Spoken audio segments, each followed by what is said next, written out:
After shading the flower, return to the leaves for other layer of shading.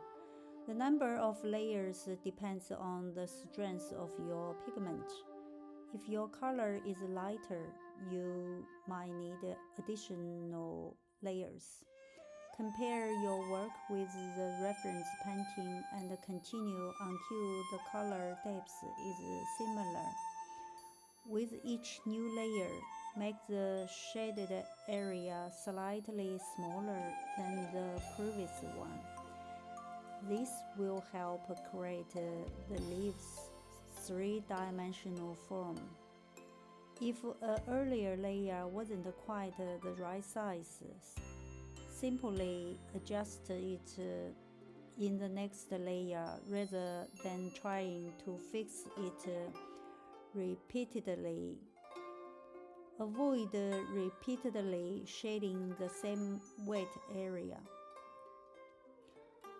Overworking wet paper can lift the fibers and damage the paper. If you are not satisfied with a layer, let it dry completely before making adjustments in the next layer.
Now let's mix a slightly brighter reddish purple for the leaves.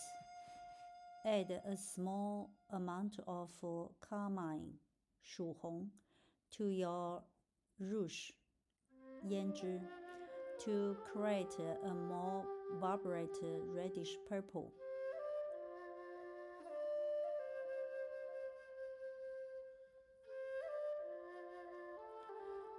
Overlayer wash uses almost the same technique as flat wash, but the purpose is different. A flat wash is usually used to apply the base color on white or antique-toned Xuan paper.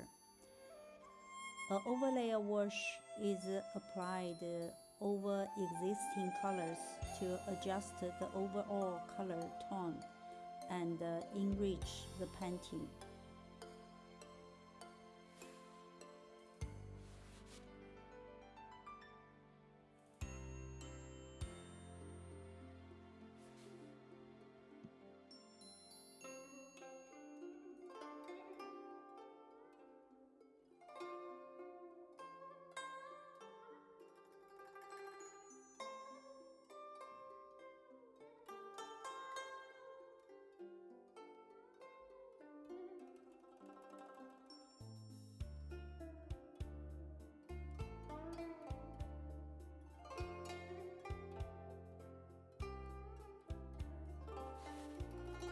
Now we will use the standing wash technique to add a soft pink tone to the center of the flower, making it appear more vibrant.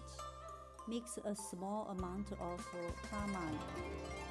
There are two common ways to create a standing wash. Method 1. Wet the area first with a clean water brush, then touch it in the color and allow it to spread naturally. Method 2. Apply the color first, then use a clean water brush to place small drops of water around the pigment, allowing the color to spread naturally. Both methods create beautiful natural effects. Generally, the first method is better for larger areas, while the second is more suitable for smaller areas with stronger color.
Now we will use a darker rouge to re-outlining some of the lines.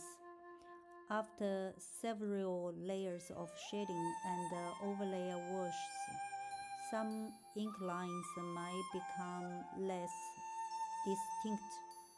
Re-outlining restores clarity and strengthens the overall structure of the painting.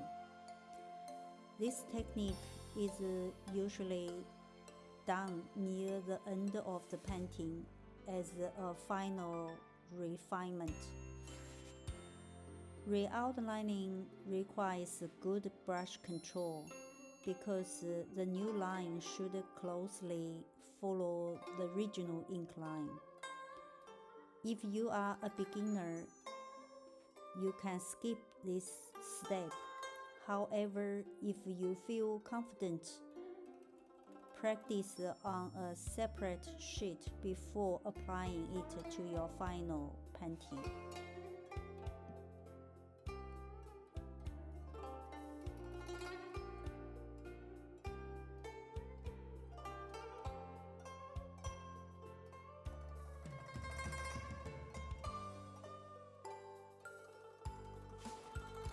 Thank you for painting with me. I hope you enjoyed the journey, and I look forward to painting with you again in other Studio Lily Chen tutorial.